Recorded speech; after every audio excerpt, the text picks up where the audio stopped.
I get it. I get it. Hey, everybody, welcome in to another week. It is Tuesday, March 8th, in the year of our Lord 2022. Playing a little Elton John there. So I hope you all are doing well. I know some of y'all's heads are about to explode. It seems like I'm giving y'all a lot of work. And if it ever gets overwhelming, just tell me, so look, dude, stop it. And it's really not that it's work. It's that the one thing I wanted to do is create a class where the grades weren't that important. I'm trying to give you stuff to read and to learn. Now I know you got a life and you got all this other crap going on, stuff. So don't let me overwhelm you. If you start to feel overwhelmed, say, hey, Bobby, chill out a little bit, baby. Give me a little breathing room. And I know some of y'all are behind. I really want you to do the readings though. If you're not doing the readings, you're missing out on a lot. And I had so much fun in looking at your exams, just reading your exams. It's really good to hear from you and to know what you were thinking about the class so far. However, ladies and gentlemen, that there is something that now it appears that we have a fork in the road. So we got to figure out what we're going to do. So those of you in your Sunday school classes that used to go to Sunday school, some of y'all ever gone to Sunday school, you might remember the Apostle Paul. Remember, he was a Christian killer. He killed all the Christians and stuff back in the day. And you remember he said basically in his letter to the church at Corinth, and one of my buddies always makes fun of the way I say Corinth. He said I forget how he says it. I say Corinth. In Paul's letter to the church at Corinth, he basically said, guys, I am pretty much all things to all people. So if I'm talking to the Jews, I'm Jewish. If I'm talking to the unlawful, then I'm kind of as the unlawful. If I'm talking to whoever, that's kind of who I am. So here I am talking to a bunch of very intelligent college students. So maybe at times I am to all people. I'm going back to my college days. Sometimes it may appear where music was important and hanging out and just chilling. So I don't really, regardless of where I go, I don't really get too worked out over things, and I don't really care about what people think about me. And which, for those of you that are getting older, that's a great thing. The older you get, the less you care about the opinions of others. So it really doesn't bother me if any of you are like, Dr. Bob, you just whatever, you just not my cup of tea. So that really doesn't bother me. What does bother me is that I would ever have a student that doesn't get what they need out of this class. Now that would bother me. So not from a likability standpoint for me. I don't care. I just don't want you to be ill prepared for whatever it is that you think you need to be prepared for. And so that oftentimes my thought process is that you kind of think like-mindedly as I do. That's not always the case. Some of you are in much different places in your life and where you're going than where I'm going. When we opened the class up, I told you there are two ways that we can do this thing. We can do it from a more laid back, non-textbook method, or we can go by the textbook and get you more or less the stuff that you may be tested on in the CFP exam. And overwhelmingly, the class that day decided, hey, let's go to the more laid back approach. Now, with that being the case, I do not, it would kill me to know that someone got out of here and said, holy crap, I didn't get what I needed to get to pass the CFP exam. Because here's what I need you to trust me on. Those of you that are in this class and you're in this program, and we have about 51 of you, I think, that are in our class together. So of the 51 that are in our class, and I probably shouldn't say this, there will probably be 4 or 5 of you that actually sit for the CFP exam. And I know you're all sitting there going, but Bobby, I'm going to, baby, trust me. And I'm going to tell you, no, you're not. wait how life gets in the way and wait how things kind of change for you. So email me after you do sit for it. Tell me that you sat for it. Tell me, hey, you're wrong. I did it. You fat black glass wearing spam hat, Elton John, nine-toed bass. And we'll go from there.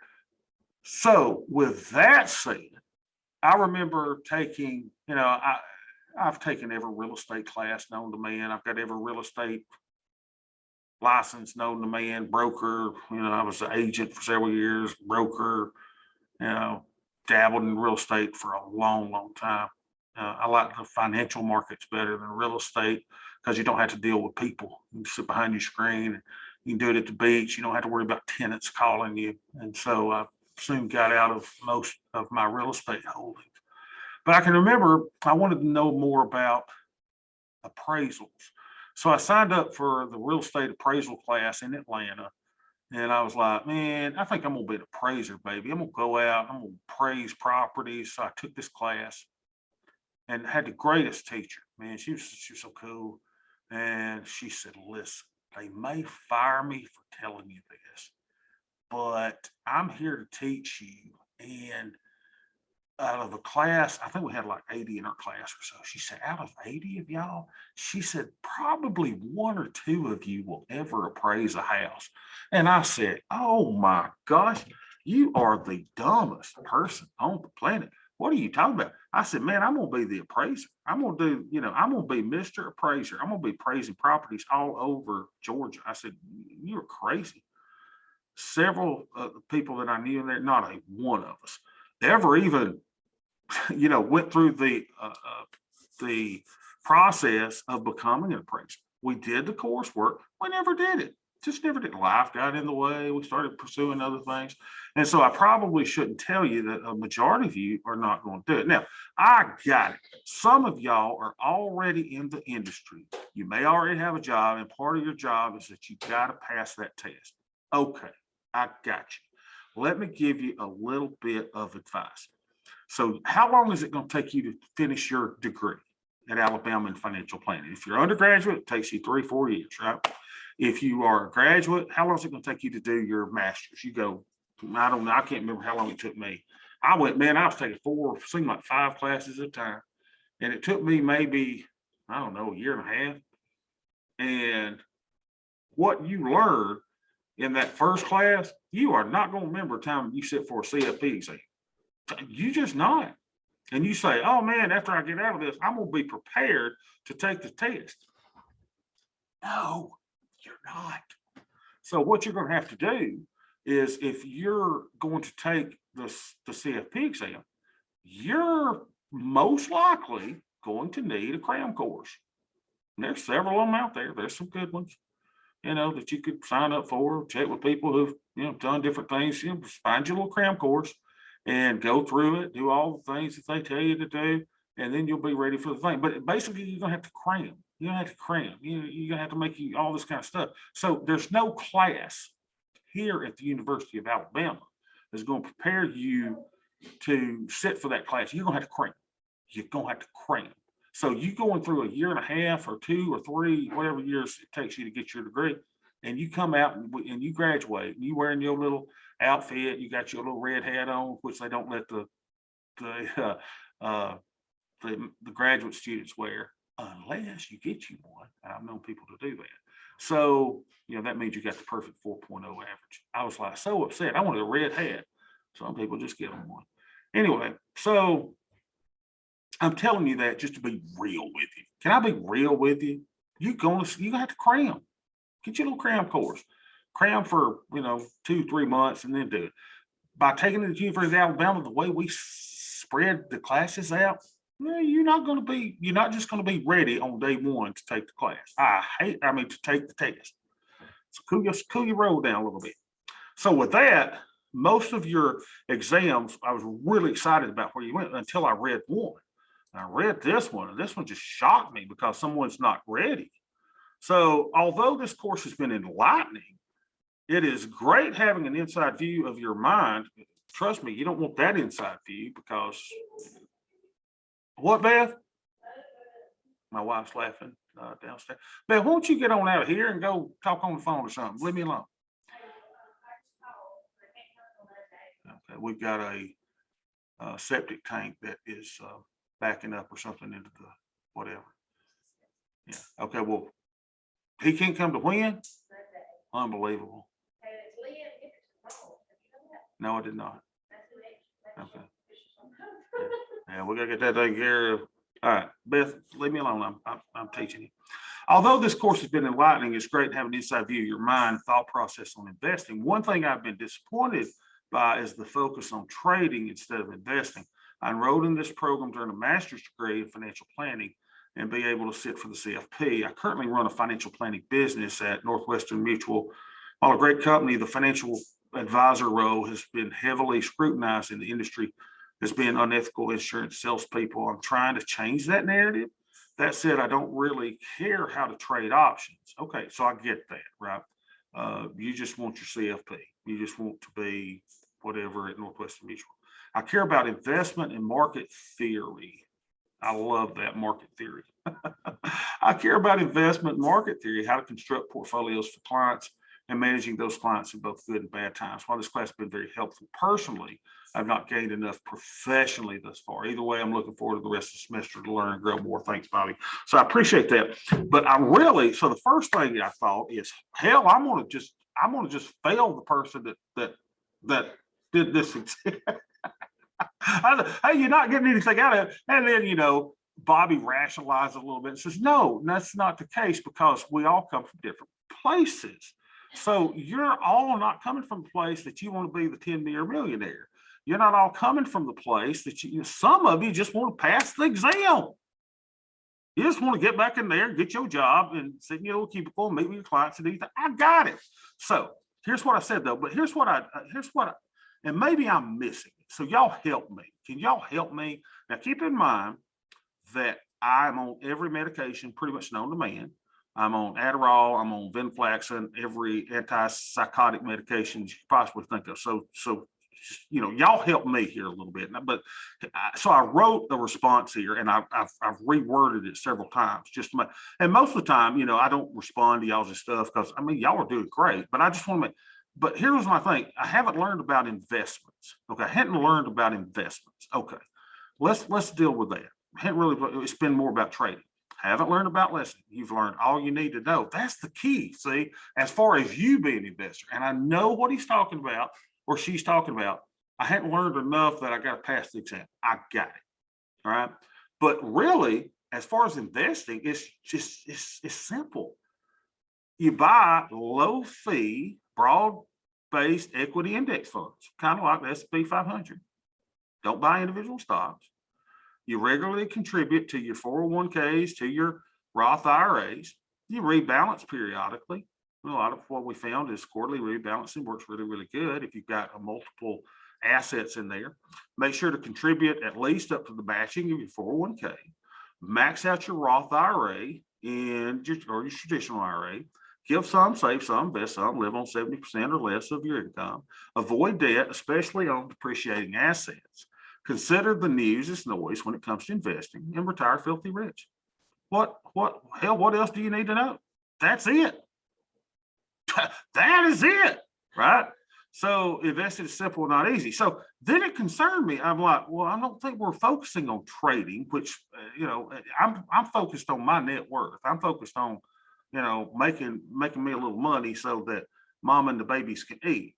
So I asked, did you even read the first 3 books in the class? All 3 books have been on. Now, correct me if I'm wrong, because remember, when I assigned you a reading assignment, I'm reading too. Guess what I'm reading for the however many times that I've read it? I'm reading The Simple Path to Wealth. So all 3 have been on long-term investing, right? In investments. The wheel strategy is a long-term investment strategy. It's not short-term. Hedge fund excellent adventures, a long-term investment strategy. 10-year millionaire is a long-term investment strategy. Cost basis reduction, which this person really doesn't want to know about, because that's what our options allow us to do in big times, is something you need to know something about. You really do, even if you're, Mr. Financial Planner at Morgan Stanley or Merrill Lynch that won't let you even touch options, you still kind of need to know about them. So AIM is a long-term investment. 3% Signal is about long-term investing. The Simple Path to Wealth is all about long-term investing. There's no doubt that this course should contribute to your professional growth. I just don't understand how you would say it doesn't contribute to professional growth. If you like, now here's what I'm offering all of you. You ready? This is my offer to you, and it makes it twice the amount of trouble and twice the amount of effort. Now, not because I don't care if you like me or not. I don't give a rat's butthole whether you like me or not. Problem that I want to make sure that you do, though, is I want you to get something out of the course that's going to help you. So we come to a great divide, and the divide is this. There are those of you who can continue on the course in the way that we decided to go originally. And then for those of you who want to go into the, hey, I need to get ready for the CFP exam, that I will tailor some stuff and assignments for y'all that are more CFP examing. So this is the offer that I make to y'all. And can you believe this? So we're about to divide y'all. So if you like, I can give you specific assignments, help you prepare for the CFP exam for the remainder of the course in lieu of anything pertaining to options or cost basis reduction. Send me an email, let me know how you'd like to proceed. So you got to understand, I'm not mad at this person at all, but I'm concerned that someone would leave the class and not feel that they got what they needed for what their goal was. And so for some people, the goal is, hey, I got to pass this test. And I've told you, you're still going to have probably a form of cram on a short-term basis to get this all in, right, in order to do it. I don't think any of you are going to be ready on day one. You know, hey, I graduate on Tuesday, I'm taking the test on Wednesday. I don't think that's going to be any of y'all. It's going to cram. All right. So if you want to go in that direction, I need you to let me know. Now, how do you let me know? You need to send me an email and say, look, Dr. Bob, put me in the CFP group. Now, if you go into the CFP group, all right, you're going to be doing different assignments and different things than the regular group. So we're going to have the regular group, and then we're going to have baby over there in the corner, because nobody puts baby in the corner. But we're going to have baby in the corner working on CFP stuff. Questions, comments. Have I addressed that without being an a-hole? I don't want anything about a-hole. I want to help y'all. I want you to come out of the class with what you've got. It would kill me to know that you're going to leave this class and not have what you need. Questions, comments.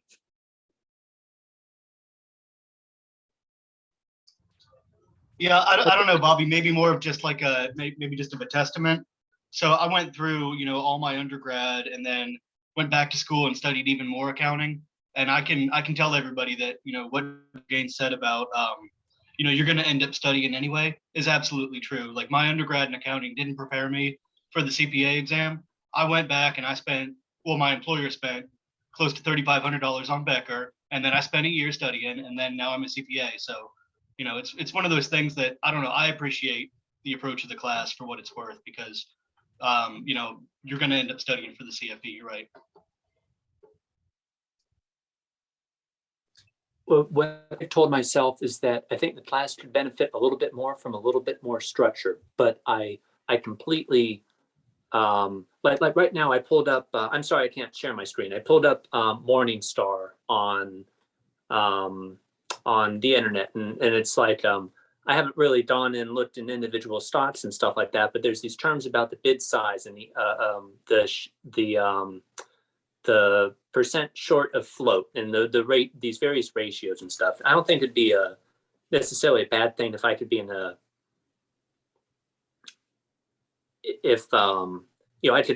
could look at that Morningstar sheet and be like, yep, I basically know just kind of the gist of these common things that Morningstar maybe talks about. Just, it doesn't have to be like the focus of a lecture, though.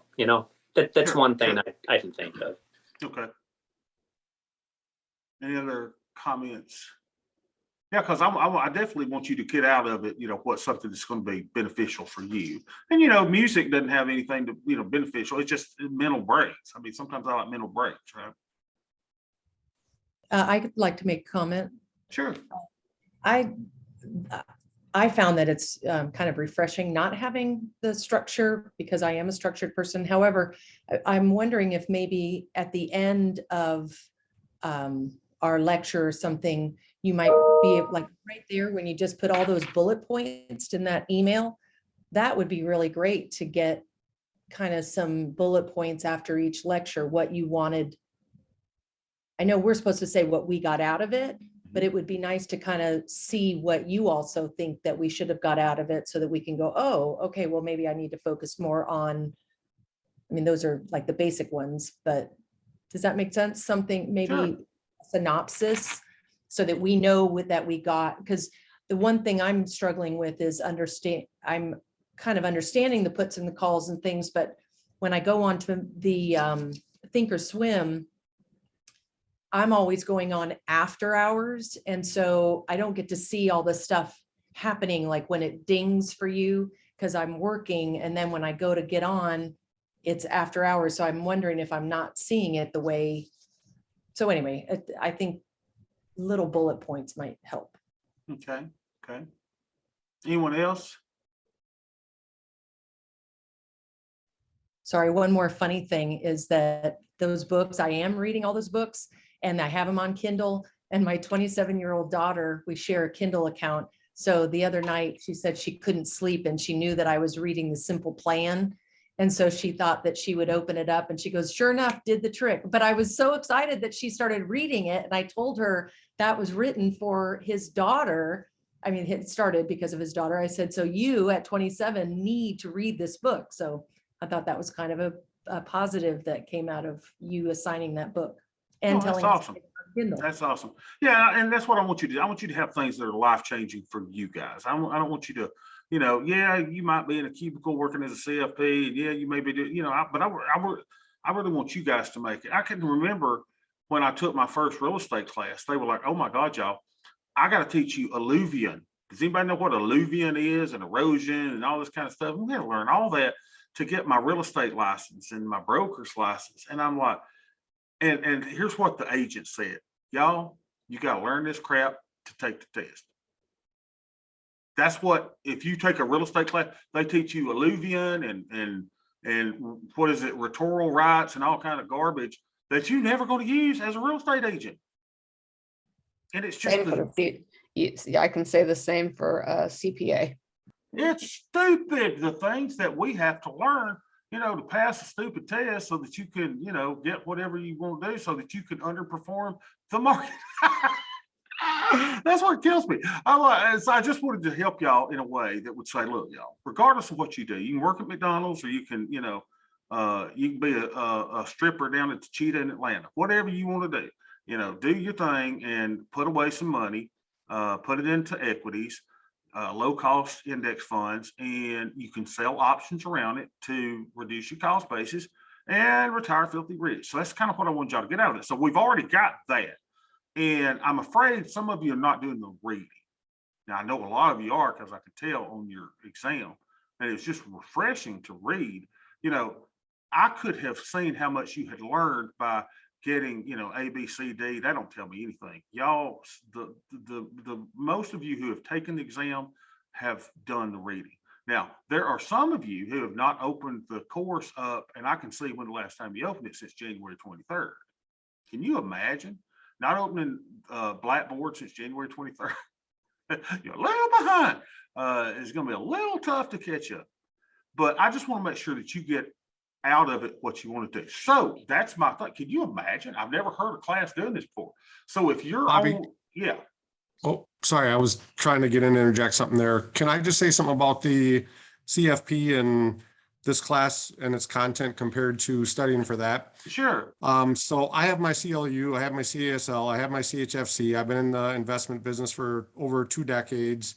I've literally learned more about investing, and I've taken all kinds of additional courses. I was asked to be an instructor at one of our local colleges, things like that. And I've learned more from this class about actual investing, about options than I ever have before.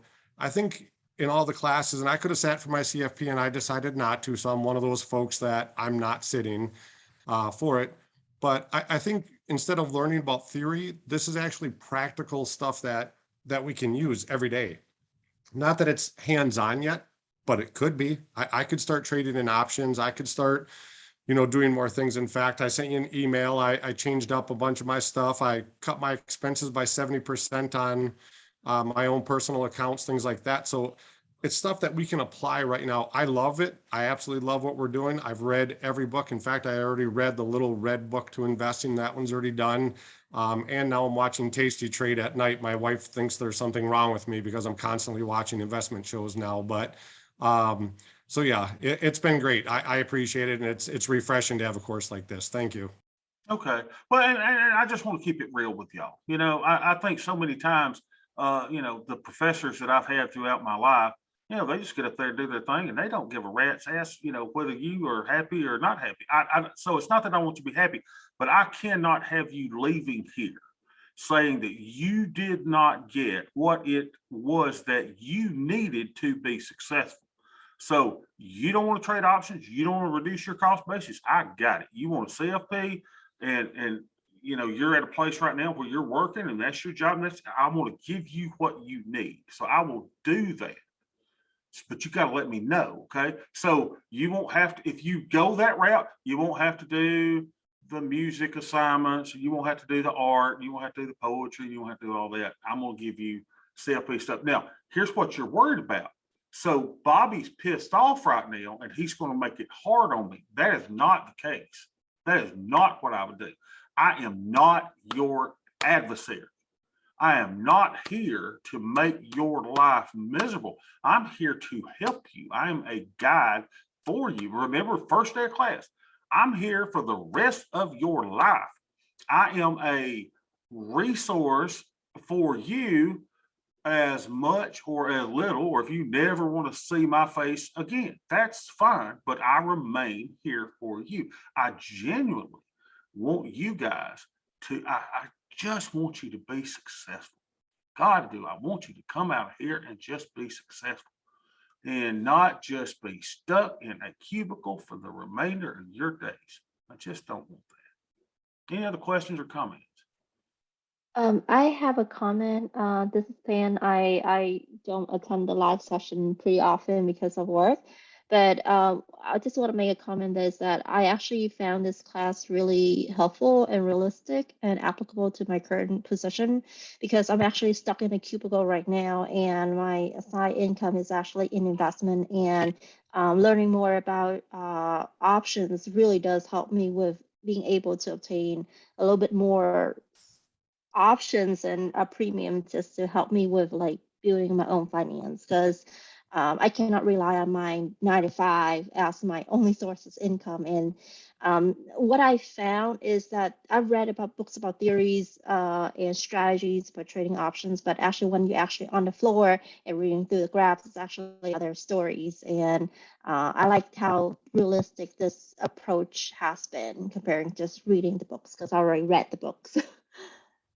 Okay, good, Ted. I appreciate that. And here's the problem. You're working in the industry right now. They're not going to let you do a lot of stuff I'm telling you to do.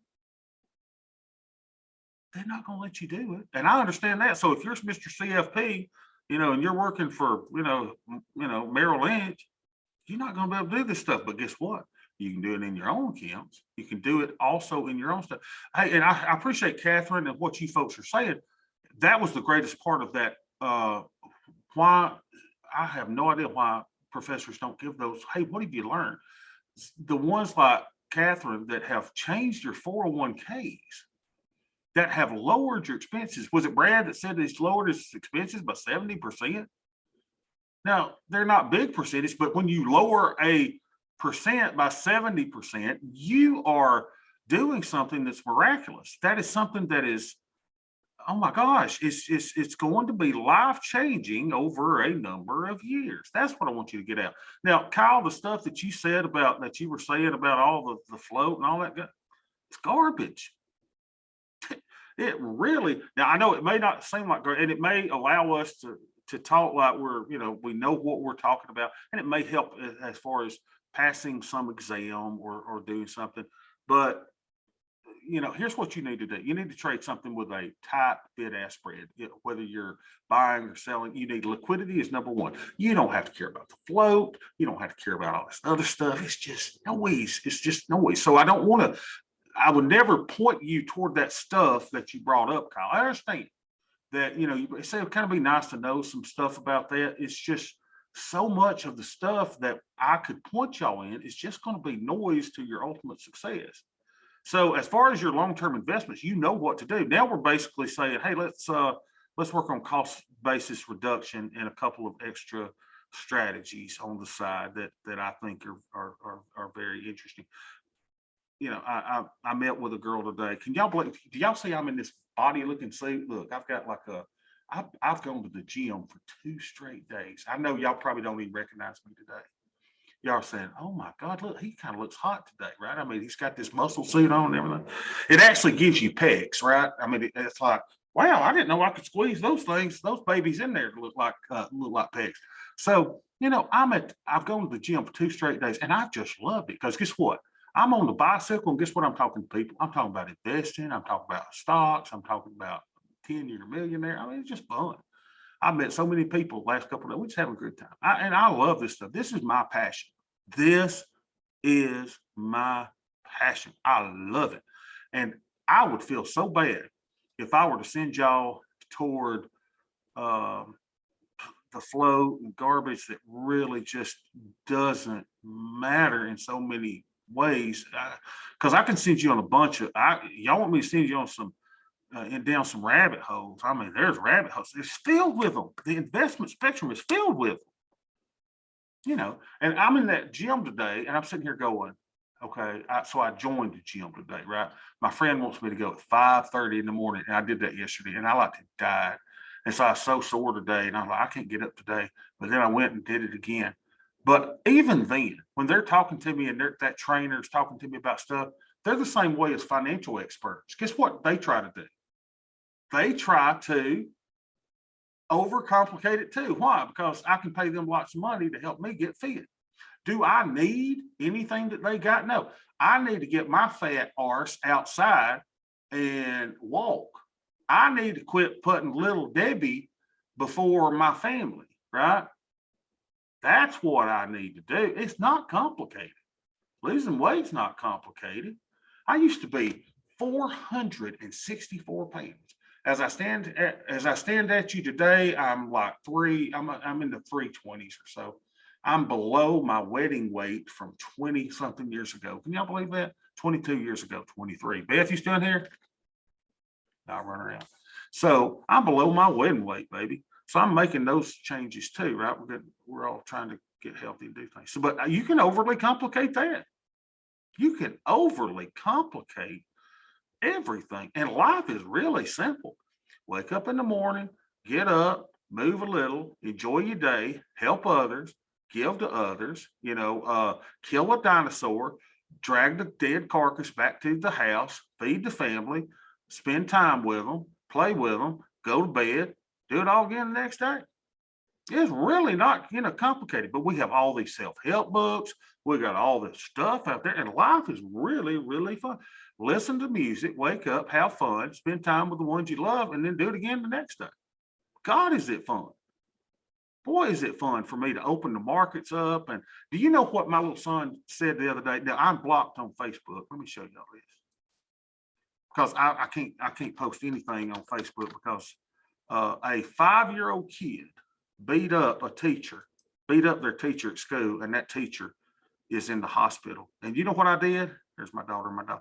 I put a comment on the news story. I said, that kid needs his ass whooped. And so I'm in Facebook jail right now. But I just want to show you let me show you my son. Where's his little picture at? Hold on a minute. Give me a second. Girl Scout cookies. I got it there. Where's my little boy at? There's my little girl. But I got a reason for showing you my little boy. He dressed up and wanted to go to school the other day. Have I told y'all this? He wanted to be, you know what he wanted to do? There he is. There's my baby. JoJo went to school. He's got my glasses on right here. And I said, what are you doing, boy? He says, I'm a trader. He says, I want to trade like Daddy does. So he went to school the other day and he took what's that game? Backgammon. And he took a backgammon thing like a briefcase. And he said, I'm my daddy. He said, I'm a trader. I'm an investor. I'm a trader. He knows I'm engaged in the financial markets. And that's what he wanted to do. This is what I do. Now, why did I say that? I don't know why I said that. But JoJo wants to be a trader. I want you to be happy. I want you to be I want you to be, when you're on vacation, I want your money to be working for you so that you can have a meaningful life with your family and friends. That's what it's all about. It's not about passing some dang, test. Philip runs every day. Philip, I would too if somebody was chasing you. Somebody chasing you? 3 a.m. What the crap is wrong with you? 3 a.m. Gee, that is commitment, man. What else you got to say? So I read a book a little while back called The Psychology of Money, Morgan Housel, and if I'm saying his name right, and what I think is one of the weird ironies, which this class totally picks up on, is that he was making the argument like most industries, like if you want to be a nuclear engineer, you need to have the knowledge and the skill set and the connections in order to be a good nuclear physicist. You can't just pick someone off the street and have them build a nuclear reactor. But when you talk about investments, the irony is that you can know a bunch of stuff, but at the end of the day, the most profitable thing to do is just have a few simple, smart behaviors, and it's really jarring for me to pick this up because I'm a career changer, right? And it's funny because I just finished reading The Simple Path to Wealth, and I realized in a weird sort of way, I instinctively had been doing that philosophy for a while. I had a job. I went through my tax forms. I had never had an AGI above $30,000. And I had a job in Moab, Utah, where I was collecting seeds for a government seed bank. And I made like $19 an hour. And I felt like I was raking it in. And I was able to save something like 55 cents on every dollar when I lived out there. And it's all, I think like probably 85% of my investments are in VTSAX. And it's just, Really? Before you read the book? 5 years. Before you read the book or anything? Yeah. I had read a book about the 3-fund portfolio, which is really similar. It's just sure, has a little more international, but it was a simple index fund based strategy. And so the irony is thinking that like, damn, you can read a $10 self-help book, and if you are disciplined, just even buy and hold. There might be other solutions out there, but if you just buy and hold it for a long time, then you end up saving a bunch of money in the long run. And it's kind of weird to think there's all this education infrastructure built around dissecting something that if you just know the basics about it, you're more profitable that way. I don't know. Yeah, very, very, very good, Kyle. Very, very, very good. Yeah, I mean, here's the thing, y'all. Y'all are so bright. I hate that I don't hate it. I love it. I love that I make you write so much. You know why? Because writing is great. It's therapeutic. It's conveying your heart and soul. I get to read everything that you guys, and y'all think I probably just, go through it, but I don't. It's just enjoyable for me to see what you're learning, what you're taking in. Lisa says, I'd like to learn how to actually access the cash from investing in options. For example, what is the best platform to use, how to access that liquidity and tax implications. And yeah, I've got big things for y'all. We still got what? We got 7 weeks or so left, y'all. We ain't done. Y'all wait, I got some secrets to tell y'all. And it's almost like I'm gonna tell y'all things that you're gonna go, oh my gosh, how does everybody not know this? How does everybody not know this? And it'll really make you mad when you get finished. And so I'm going to go on my regular pathway that you guys wanted to go. We're going to keep it, light. We're going to keep it simple, not going to overcomplicate it. And if you want to go on the CFP path, please let me know. It's going to take me double the work, even if we have one student doing it. Don't worry about it. I'm retired other than teaching this class. I'm a big boy. I can handle it. Okay. So I'm here for you. I want you to have something meaningful. This should be a meaningful experience. Think about all the college classes you've taken that were not meaningful. Did you know that this class is supposed to be an asynchronous class? Do you know what that means? That means that if we have a lecture, I could have recorded the lecture 4 years ago. We're not supposed to meet live. Why do we meet live? Because I like meeting live so we can talk about what's going on live and show you how to do things. Not showing some class from 7 years back where I was 20 pounds heavier than I am today. Sorry, Bobby, to interject, but the other class I'm taking, all the slides are from 2016 and the lectures are recorded. He just grades what we type. I can't do that. Now, I'm not throwing off on anybody else. Everybody's got their own style. What is great about the University of Alabama, let me really brag on. I was like, hey, what I do? And they said, you pretty much do it the way you want to do. You grade what you want to do, you do the assignment. So the assignments some are lighthearted. Some of them, tell me about your risk tolerance. Some of them are maybe about music or whatever, just to make it light. But it's all because I want you to have a great experience. And I want you to come out at the end of the experience and go, you know what, this is a class that is life-changing. Not because I'm such a great teacher. I'm the worst investor trader on the planet. I made every mistake known to man.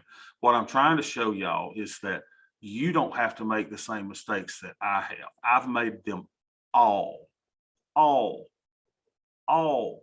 And I have more to learn than what I know. My learning is not stopping. My learning continues. You should be a lifelong learner. We're all lifelong learners. So let's don't focus. And this is not a bad thing that we just stop for a day and say, pause, baby. What do y'all need? What do you want from the class? I want you to be satisfied with what you've learned in the class. And I think what's good is I'm not showing you that there's one way. Some of y'all are saying, man, I am all about AIM. I'm going to do NAME. Some of y'all I'm all about the 3%. Some of y'all are going to be doing 10-year millionaire, TQ. Y'all got all kind of, and great. And you don't have to like everything. You don't have to like everything. You don't have to like anything. But at least we're thinking. You're thinking. You're writing. And it's not just make work. It's just, I want you thinking, I want you writing, I want you communicating with each other. Hopefully some of the relationships you guys have had will continue past this class and, open you a hedge fund one day. All right, Dr. D, can somebody share their screen, share their Thinkorswim platform? And I have to stop sharing for you to do. Did you want me to do it, Bobby? Is that what you're saying? Yeah, can you share it? Because tell everybody what happened to you, Mel. All right, hold on. Let me see if I can. Let me see if I can stop sharing here for a second. See if you can share your, okay, I'll stop sharing. Hold on. Yeah. That's it, right? You see it? There you go. Yeah, everybody see that pretty good?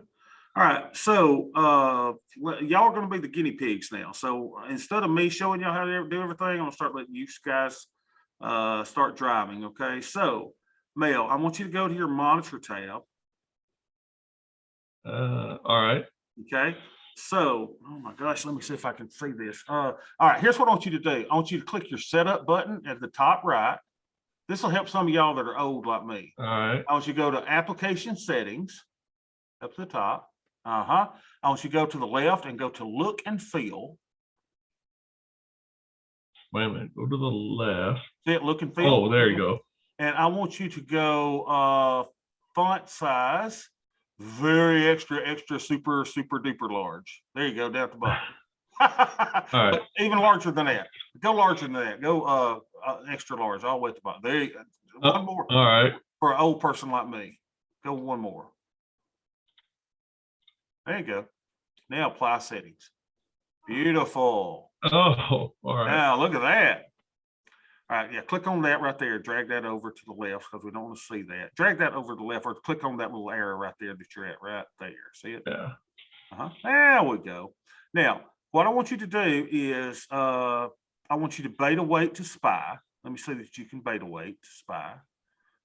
Type in SPY. Good. All right. Now, what I want you to now do is to click the little left arrow or click on your SPY down there where it says your position statement there. Or just left click. Oh, there. Yeah. All right. So what you see, guys, is that Mel got assigned 100 shares of SPY. Is that not correct, Mel? That's what happened to you, right? That's right. So you said to sell a put for the last assignment, and it was, I think mine closed on 11 March, which was, or 7 March rather, which was yesterday, the big sell-off, right? Yep. So my strike was, I mean, it was like 432 over the weekend. My strike was 427, and yesterday it closed at 419. So that kind of made, yeah. So I was they definitely were going to assign shares at 427. So y'all, this is a cool thing. And this is why we're really focusing on 7-day options right now. I just want you to have more, occurrences. Now, so you see he's got some other options there where he sold, he's got a 3-day at there as well. He's got a 10-day that's expiring. So now what I want you to do now, okay, right click on the 100 shares there. Let's see what you, on the 100 shares, go down one more. Right here. I'm just looking at stuff here. Let me see what I want to see. Okay, now, so he's got 100 shares. And what did you tell everybody what your assigned price? What did you buy the shares? Well, the price that the 18 March one is the one we did way back at the beginning of class. That's the one that was like 60 days out. So you said, so this one at 427, so this one I still have premium on. The one at 427, I think because of the premium, the insurance, if you will, on the put was like $4. So my real cost base for this is like 424, 423, something like that, because I got premium on the put. So then we, just to see what would happen, I put I sold a call on this one right here with a strike. I think it's a 432. Yeah, 432 call. Oh, good. So you've already sold your call. Yes. Oh, I got you. All right, now go to the trade tab at the top. All right. And let's see. I want you to close that where it says position on the left. Close that little arrow. Go to the left. There you go. Now, let me see where your call is. What delta was your call when you sold it? It was like 0.2. It was like 30% to 29%, and of course, that was when there was a little bit of rebound in the middle of the day. Now, obviously, we're not really doing that well, but now it's at 16. But it was at 30 when I sold it. Okay, so it was 30 when he sold it. So now it's at 16. So that tells me that that is a profitable trade at this point, right? And so what Mel is doing is he's reducing his cost basis. So it'll be interesting to see what happens on Friday. So here's what you're going to do, Mel, on Friday. If that thing is, out of the money, it looks like the price of SPY is going to be significantly less than that, then you can let it expire, or you can close it on Friday, maybe for a penny or so just to take it off, okay? But if it's in the money, if the price of SPY is above 32 come Friday, here's what I want you to do. I want you to go out there to where, let's see if you can right click where it says position and right click on top of position. All right, and I want you to, where would it say rolling? Right here, create rolling order. Oh, there it is. It's very small. I don't know why it says, yeah. And I'm going to show you how to roll out in time. Okay, ladies and gentlemen. So the cool thing with options is we are allowed to roll them out. So how about this? Options are expiring creatures. This one will expire on, what is it, Friday, I guess? Yeah, Friday the 11th. Yeah. So it fries on Friday. So if it's going to be in the money, and let's say that Mel says, I don't want to give up my shares. I want to keep my shares. I want to keep this dream of cost, of basis reduction on, then all he's got to do is click on create rolling order. Now, I want you to click on that cell one calendar over to the right. See that? Go up one. Now scroll out. There you go. Left click there. Beautiful. All right. So what it says is the bottom. This is called a diagonal. On the bottom there, it says that he's buying the option back that he sold. And then he's selling a option, which should be out Monday. So that's Monday. I would go out a week in time. So what I would do is change that expiration, go to the EXP under the EXP, do a drop down box, and I would go to the 18 March 22. So that's rolling it out a week. And he can roll that out, y'all, at the same strike for $2.30. So he can actually say, hey, I don't want to be, this option to be exercised. I don't want to lose my shares. So he can roll that out in time and keep the dream alive. Now click on confirm and send once. Oh, yeah, but we're not going to actually do it yet. No, we're not going to actually do it. So I just want everybody to see though. So he'll bring you in $228 for doing that option. Isn't that cool? Now, here's the thing. If you can't get a credit, what can you do? Well, you can roll that strike down or you can roll it out. So a lot of times we can move that strike. So yours got the one, the 432, you could roll it out to the 433, the 434, and try to get that option out a little farther out of the money. Now, what I do is I will roll it up and out. So I'm basically protecting myself, but I still want to collect a credit. When I'm rolling, I roll out in time. Remember, why am I doing it? Because it gives me additional time. It gives me additional premium. I'm collecting premiums and more time to be right. Now, if he doesn't care and he doesn't mind losing his 100 shares, then if the stock price is above his strike price, then those shares will automatically be called away from him. What can he do to start the wheel all over again? He can go in and sell a 30 delta put for another 7 days out and establish that position again. Isn't that cool? Now, does anyone have questions on the wheel so far? Any questions on the wheel? Any questions on what we just did? All right, you can close that little box and we're going to do something else now, okay? All right, I want you, so he's got a covered call on. That's exactly what this is called. He has a covered call. He owns 100 shares and he's got, he sold one call, which is called a covered call. We're going to do a little something different now. I want you to type in where it says SPY there. I want you to type in QQQ. Now, this is similar to the SPY, except this is NASDAQ. This is the ETF that is the NASDAQ 100. Kind of cool, huh? So what I want you to do is we're going to do a neutral strategy. I'm about to teach you something totally new.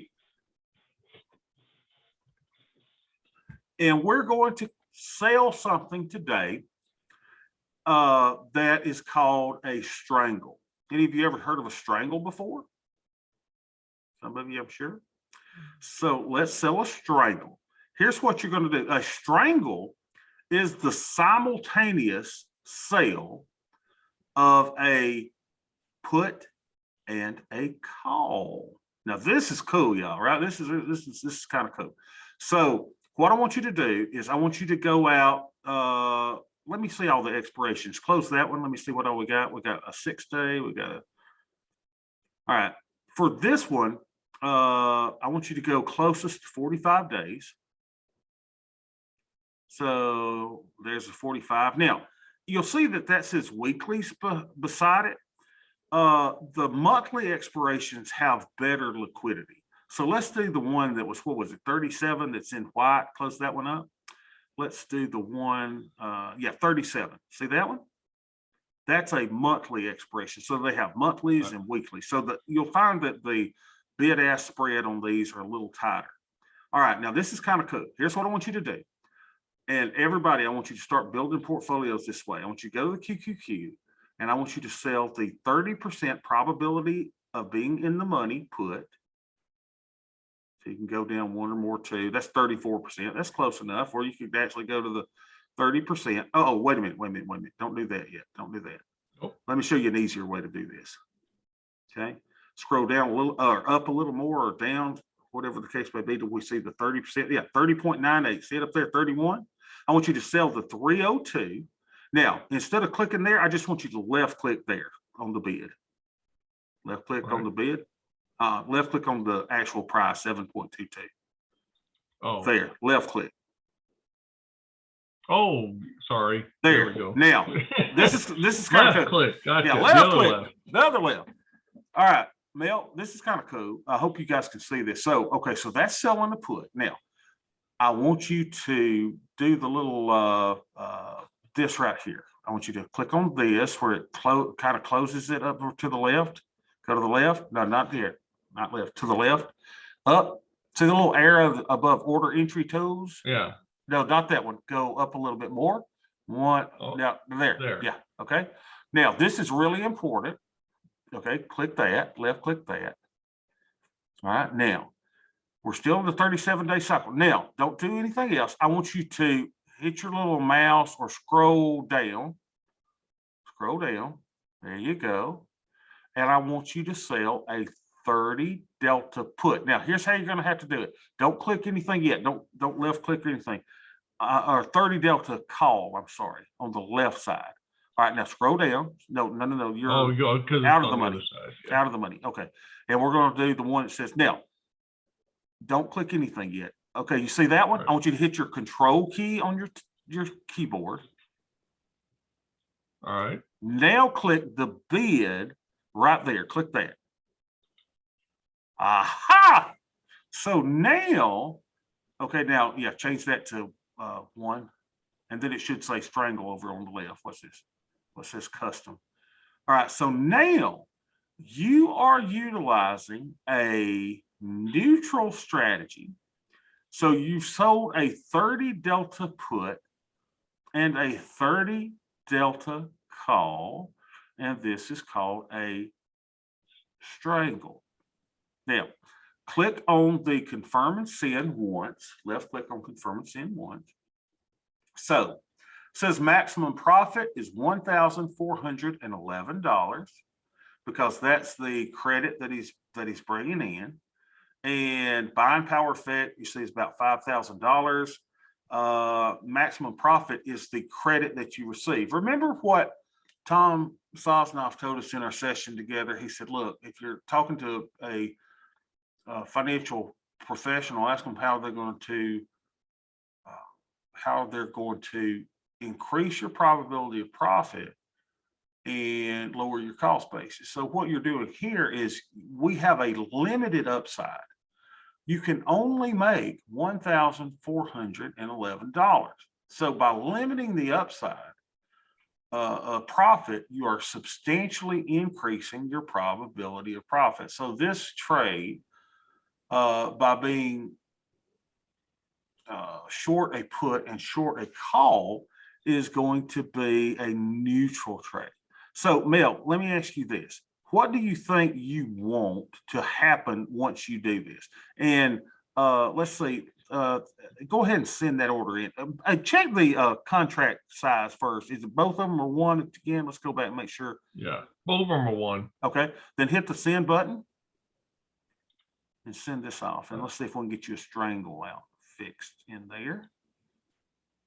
Right. It did say strangle, or it says strangle right here. There you go.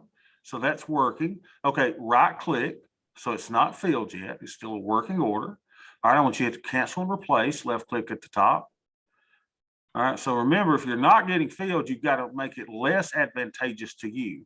So I want you to reduce the credit closer to the NAT price, which would be the 1406. So to do that, there you go. All right, now confirm and send. at 1408. Let's see if we get filled there. All right, again. We're looking for a ding. I don't know if you shared your sound on your computer. All right, it's still. Oh, no, I don't, it may be down, but yeah. Okay. All right, did we get filled? Mm. Not yet. Oh, it's just, no, that's the other one. You are out, so we got to cancel. Okay, there's the working order. All right, still Yeah. not filled. Right click again. And we just work the order. This is called working the order. Price discovery, working the order. So move it down closer to that 1404. Let's just go to the 1404, which is the net price, and go ahead and get filled, or the 14. Yeah, go down there. It's moving around a lot. All right, hit the send button and we'll get filled now. Come on, little baby. Come on. There we go. You're There you filled. go. So now you have sold a Strangle. All right, Mel, you're my guinea pig today. What do you want to happen to the price of QQQ? I gotta go back and look at that one. So We want it to just stay flat, right? Yes, but now, Kyle, here's the great thing. You ready? Here's where life gets exciting. You don't care if it goes up. You don't care if it goes down. You don't care if it goes sideways. You just don't want it to breach either one of those strikes at, if we were saying at expiration. So we're going to manage this one before expiration. So Mel, you're our guinea pig. Are you going to be back here with us Thursday, hopefully, right, Mel? yes.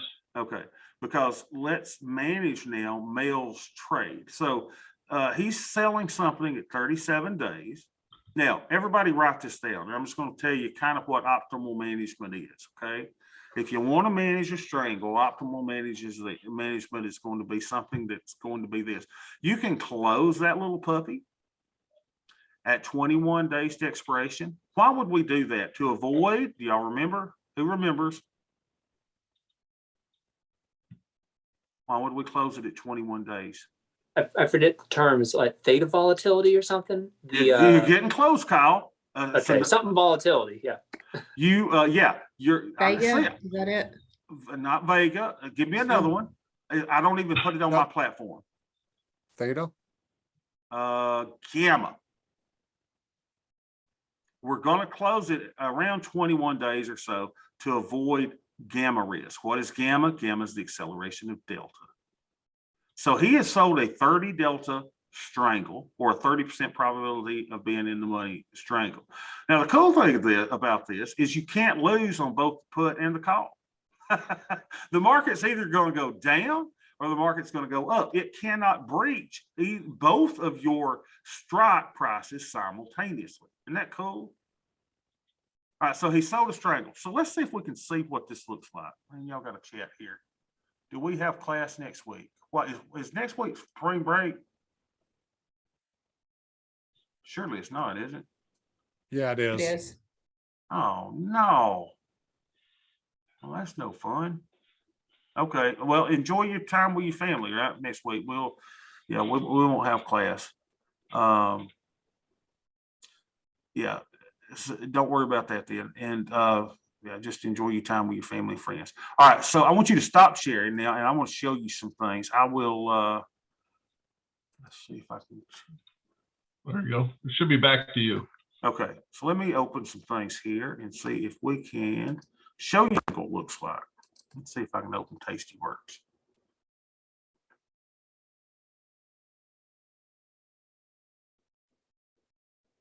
Oh, well, it's 2:36. I promise we won't go more than 9 minutes. And if y'all have to go early, I understand that. But hopefully we can show you what a Strangle looks like. Give me a second to log into the Tastyworks platform. And again, the Tastyworks platform just, it shows the, let me get it over to the side and log in and stuff. Log in so you can see what it looks like. Okay.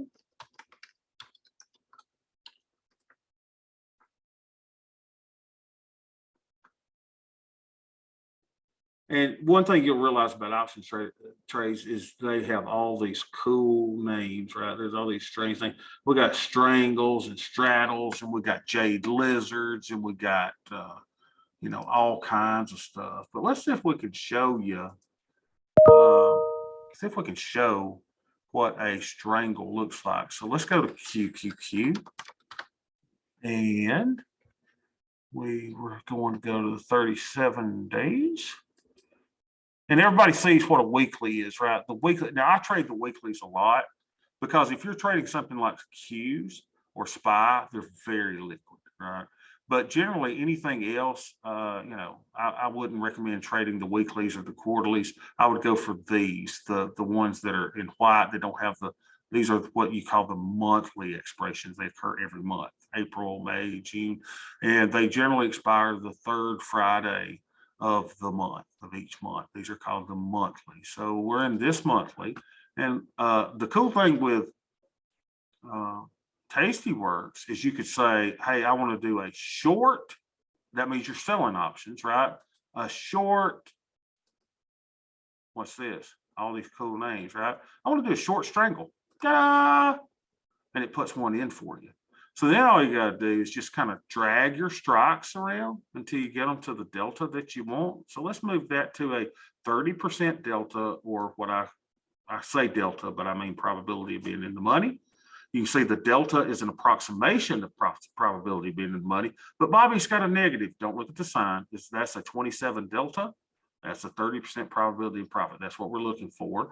And then let's move our left click over here and move this to a 30% probability of profit. And then we will show you what the entire risk graph looks like, which is kind of cool. All right, so we're selling the 304. Now here's what I like. This trade has a 59% probability of profit.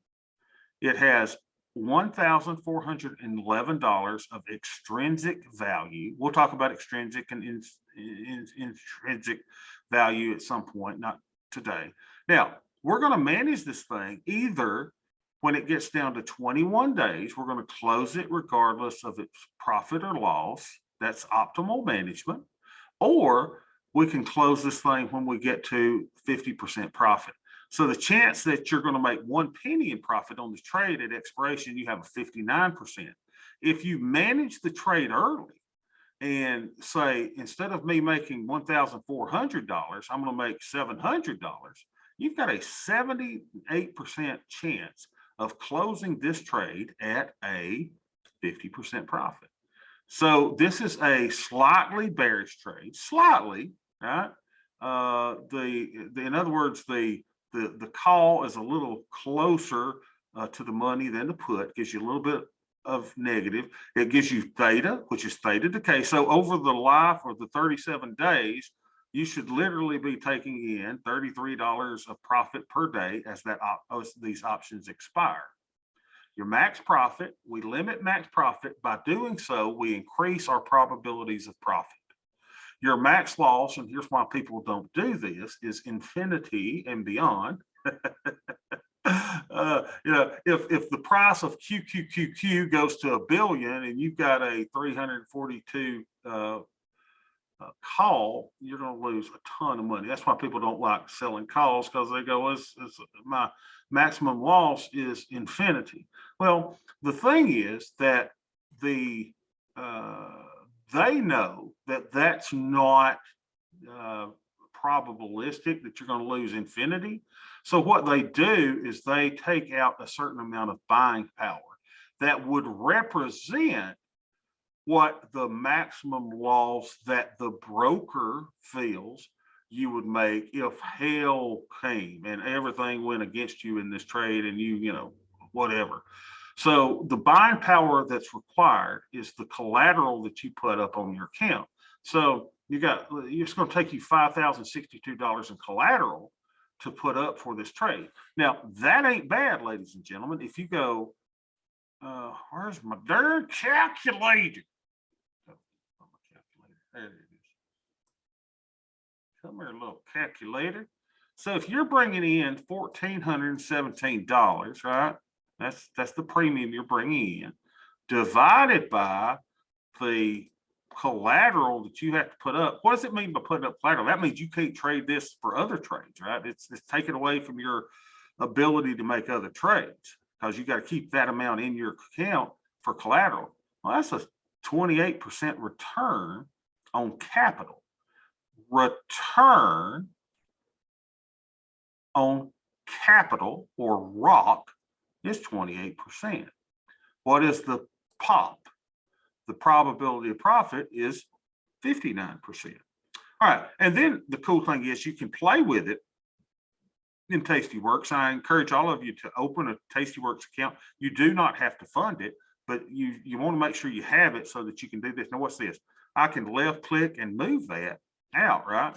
So now I increase my probability profit to 60%. My buying power required went down, but I also reduced my maximum profit by moving this. So you can move it in, you can move it out, you just left click, move this anywhere. So you can actually make this bearish or bullish rather than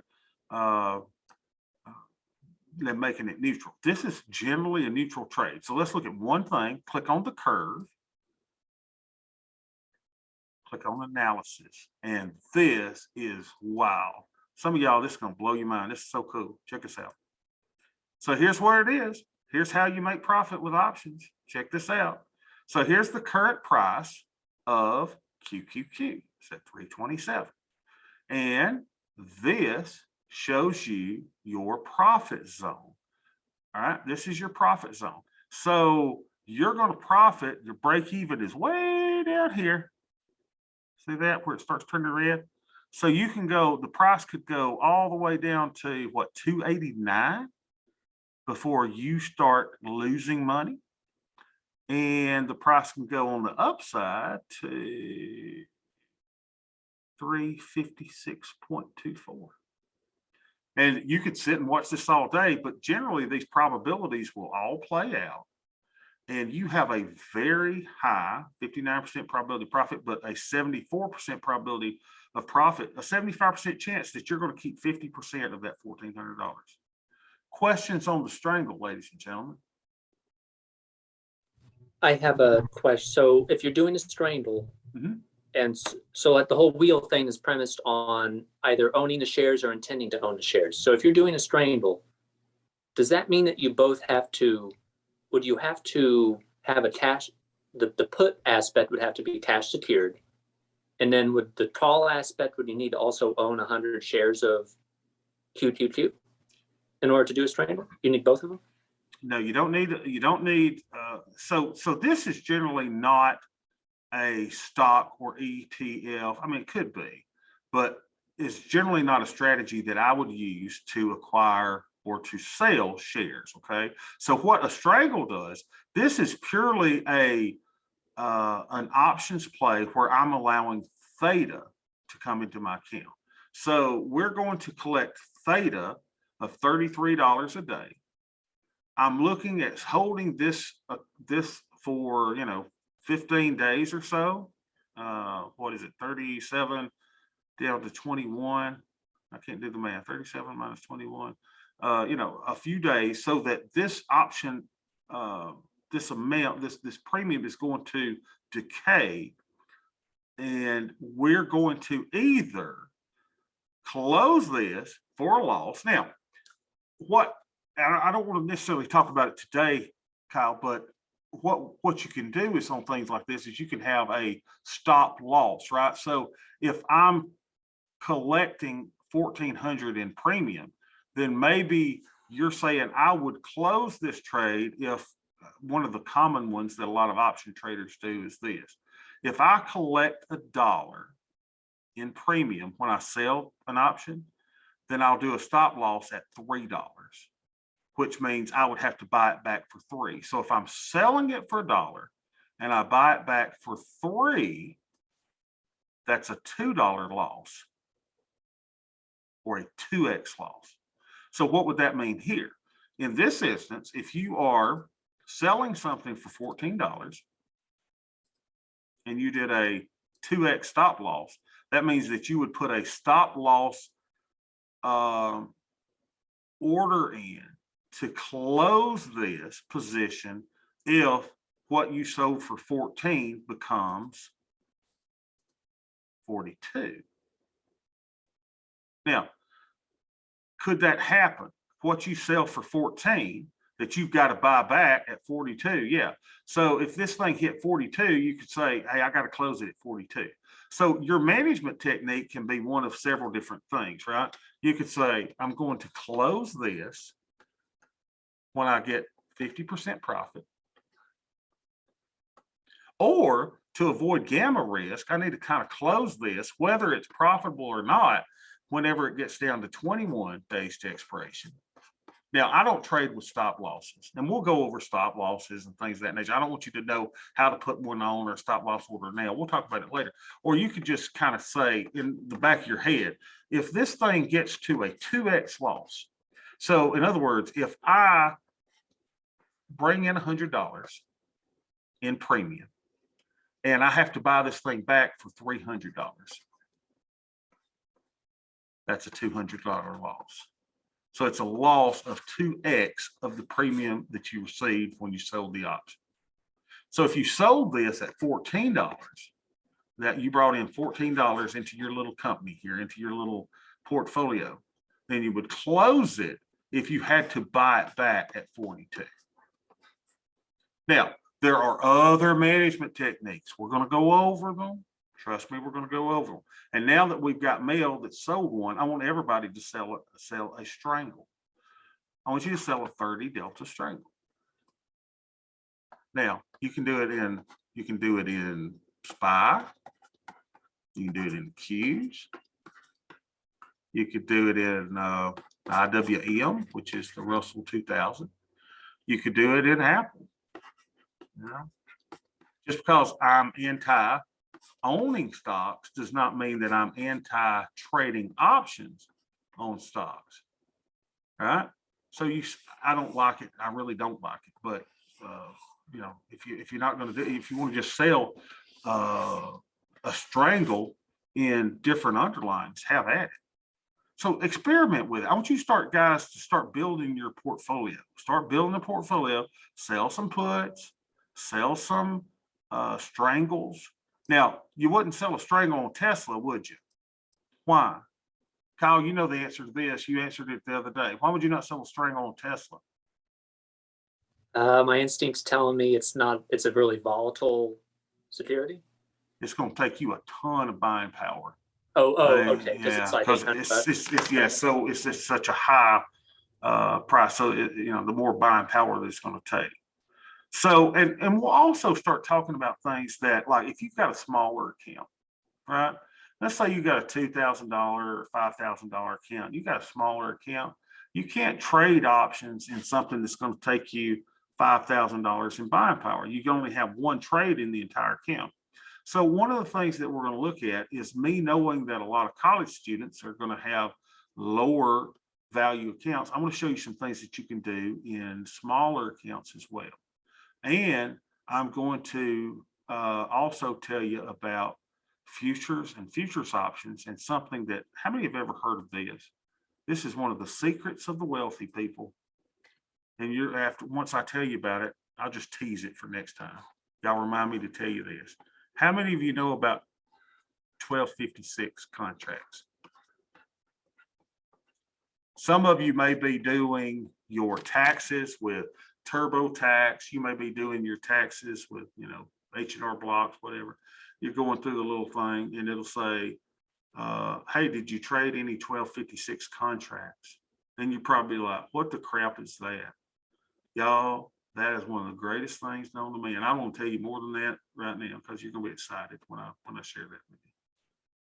I'll tell you all about the cool things about 1256 contracts. All right, now, ladies and gentlemen, you know how to sell a Strangle. That's what I want you to do. Sell a Strangle in a stock or an ETF, you know, and probably if you could find something, and I'll show you how to do scans to find different stocks to sell them on. And next time we'll talk about why would you do this? Why would you ever do this? A neutral trade. And we'll start talking about things like implied volatility, when it's good to do this strategy, things of that nature. But to start with, I just want you to know how to do it. Who's got questions?